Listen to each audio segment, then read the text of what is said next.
Hi, I'm Steve Garrett. I'd like to talk to you a little bit about what I call the 1% rule.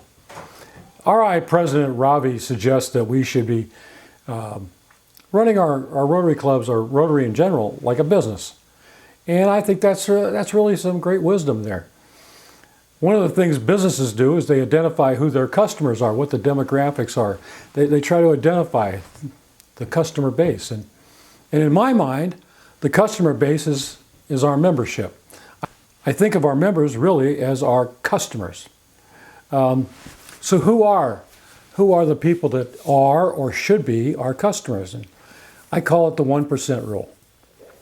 We should have the top 1% in all classifications and all categories. And, you know, the classification system really isn't dead anymore, but we should have the top lawyers, the top doctors, the top accountants.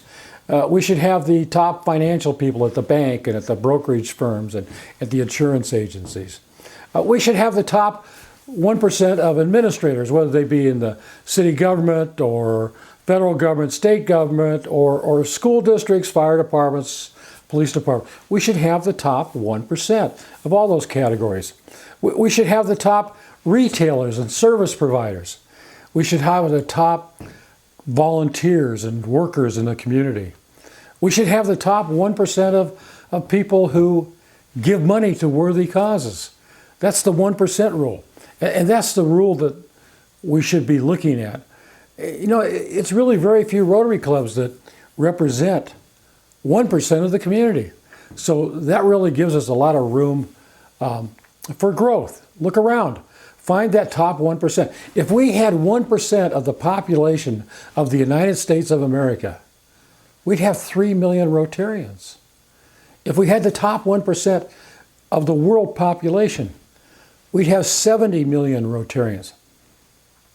Look at the good things that 1.2 million Rotarians have been able to accomplish in recent years. And just think of what we could do if we had 70 million Rotarians around the world, partnering one club to another. Think of the good we could do if we had 3 million Rotarians around the world. That would be as many Rotarians in California as we now have nationwide. So that's the 1% rule. Look at your club, look at your city. Do you have the top 1%? In all the classifications, all the categories, all the available people. Have you identified who the top 1% are? And have you gone out and asked them to come to Rotary?